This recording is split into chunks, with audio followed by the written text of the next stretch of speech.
Welcome to peterandruffy.com and a wee special day in the company of Hugh MacDonald of the Herald. I'm Peter Martin, and as ever, the news today has been quite incredible. I don't think I've ever witnessed a day when suddenly everybody is rounding on FIFA. There is a real clamour to try and get the main man, which is Sepp Blatter.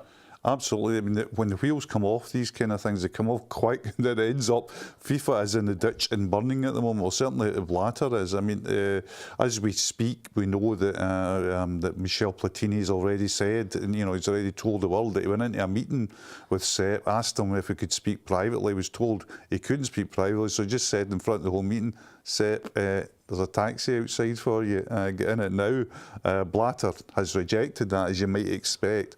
But this is a story that I think you'll see a huge development very quickly, and I can't see a way, even Blatter, I just can't see a way he can stay now. Well, I think the general feeling, Hugh, is he's either complicit or negligent. Or both. I mean, I've listened today to the people saying, well, he's just been sort of negligent and not knowing what's going on. But goodness me, Peter, I mean, the birds in the trees have been singing about FIFA corruption for years. We had John Macbeth, remember, the SFA delegate to FIFA, coming out with, allegations years ago on it. We've had writings about it, we've had books on it. I mean, the whole culture of backhanders has been well known in the trade. I mean, the fact of the matter is that people have defended, it's culturally, this is what people do to in some areas, in some countries, to facilitate contracts. But Blatter can hardly say, I mean, he probably, but his only line of defence will say he did not know. If he didn't know, he's the only football man that didn't, I think. Yeah, and with that in mind, though, I think it's quite chilling when you hear from America the investigations involve the FBI and the documentation that they clearly have goes back to 1991. That's probably an estimate of how much they've had to sift through. It could go even further back in that. Now you're thinking to yourself, has any World Cup been awarded in a fair process? I think every bid has been tainted in some way, and I think that's why, I think one of the great movements towards this was the England bid. They tried to keep everything completely clean. They weren't prepared to pay, to play by other sort of rules. And I think there was a groundswell after that where they said, wait a minute, we didn't have a sniff by playing with the rules. And I think people all down the road knew that to have a completely clean bid, you weren't going to win anything. The real the real force behind this is a way that everybody has put up with this over the years.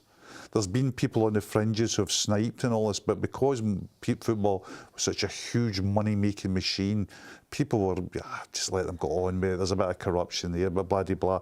But now, once the Yanks have got into it, it's incredible. And the other thing as well is what the FBI doing in this. This is a classic case. It's not their jurisdiction. Yeah. It's not crimes happening on their soil, but they've got into it, and they've got into it in a big way. Yeah, I think over and above that as well, though, it's going to be very difficult for people not to, escape punishment due to the fact that there seems to be a money trail as well, Hugh. Aye.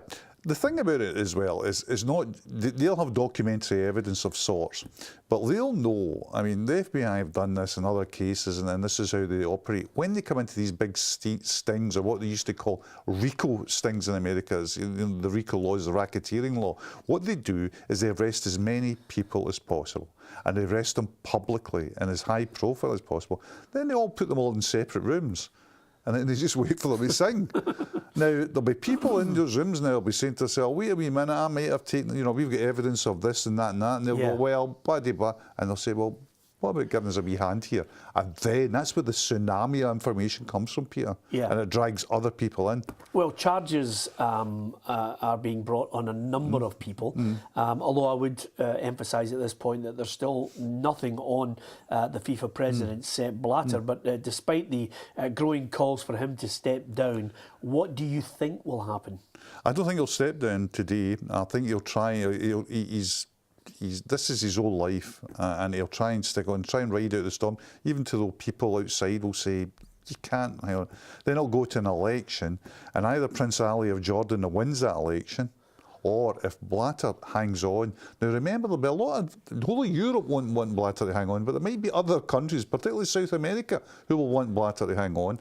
If Blatter just hangs on, that's when the story just goes bang, because UEFA then will start saying, well, you know, we don't want to be part of this. And that's when things might start to fall apart, and where FIFA itself might implode. This could be a huge moment in world football. Do you think it will also bring about a reassessment of Russia and Qatar? I think we're too far down the road for Russia. I don't know about Qatar. I think Russia.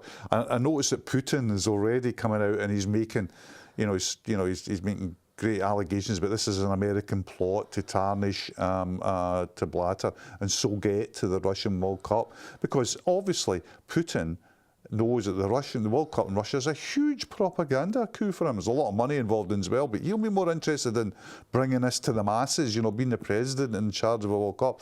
I think it's too far down. I think Russia, albeit Qatar, I don't know. And the reason I think Qatar is dicey is that the fallout from this FIFA thing could be so huge that clubs might decide to say, do you know something? Let's have a wee think. Why do we need FIFA? All FIFA and UEFA do to us as clubs is take money off us. They're the middleman between us and the Champions League money. They take their administration costs and all that. Do we really need them? Do we really need to send our players to a World Cup for zero money? I mean, this is a real crucial moment in world football. Nothing is off the table here. Yeah. What do you see happening with the organisation, or what needs to happen with that organisation? Honestly, Peter, you would honestly say that it has to be sort of wound up and rebranded. It's as simple. I mean, it's so flawed, tainted. The culture is so sullied that you would think that something else would have to be put in its place. There would have to be, more transparency, certainly about elections to FIFA. There had to be tighter controls on what FIFA actually does and how they go about doing what they do. Protocols on how bids are handled. Even, for example, down the line going for independent monitoring of FIFA. I mean, all bets are off in that kind of thing. Do you think the way FIFA has been run has, in many ways, been to the detriment of, let's just say Scottish football, smaller countries' football? Have we suffered directly from the way it's been run? Yeah, and I think we're suffering from the way UEFA has been run as well. I mean, because we're suffering. What's happening now is we're suffering because of big leagues are just soaking up all the television money. They're soaking up all the prizes now. I mean, the idea, Peter, when I was a kid, Portuguese clubs, Scottish clubs won European Cups before German clubs ever did. I mean, so there was a great hinterland of areas where real passionate football with good players and good support have been marginalised now. Can you see a Portuguese team winning a European Cup? No. Can you see a Scottish Cup doing that? No. Can you even now see a Dutch club winning the European Cup? Probably not. It would need a real leap of faith because of the way the money is going. So I think there's got to be a real recalibration of UEFA because they're losing support in the football heartlands. And do you think FIFA and UEFA will be looked at, or do you think probably UEFA, who's tried to distance themselves from it, is that just out of fear, or is that out of a genuine abhorrence of what's going on at the world level? I think there's an abhorrence about Platini. Platini's never been very happy with the way FIFA's going, but there is a distancing because, I mean, even in a lower level, the gravy train of FIFA has similar livery to the gravy train of UEFA. You're never at a UEFA do and feel that they're on the margins of society and they're going down to the food bank for the catering. I mean, there's a lot of money running through these things, and I think UEFA will not want close scrutiny in some of their expenditure, but I think their practices are more transparent, and I think Platini's a good president. Okay, I'm dying to know how it's all going to pan out. I'm sure it'll be changing hour by hour, that's for certain. Great to have Hugh MacDonald here with us talking football. I can't let Hugh go without talking about the big one. It's Rangers against Motherwell first leg, Hugh.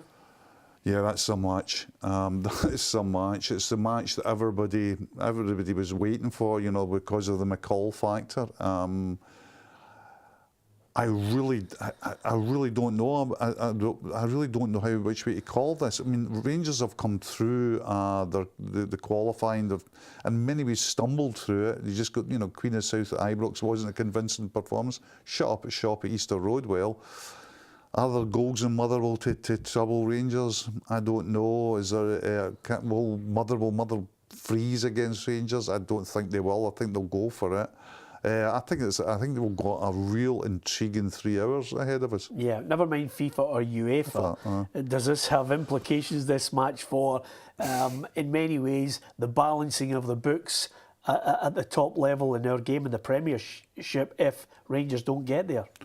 Yeah, although I think a lot of the clubs have cut the cloth accordingly. I think clubs have budgeted well with it for the lack of Rangers, and I think most well-run clubs will have looked, you know, for next season, say we've got our with Rangers budget and our with Rangers packages, and we've got our without Rangers budget and without Rangers packages. But certainly there might be a few clubs, you know, looking over the weekend. This result might change spending plans just a bit. I mean, Rangers will bring more money. There's no doubt about that to the top division, particularly for Celtic. If Celtic get back to 4 old firm matches, I mean, that's serious money in this climate. Your gut feeling? Gut feeling of Rangers. Is it a disaster for Motherwell? I think it would be very, very difficult for Motherwell. I think now that teams the way contracts are set up now, Peter, see when teams go down, it's huge because they can't hold on to players. I mean, St Mirren will go down, you know, you'll obviously see the McGinns going, etc., etc.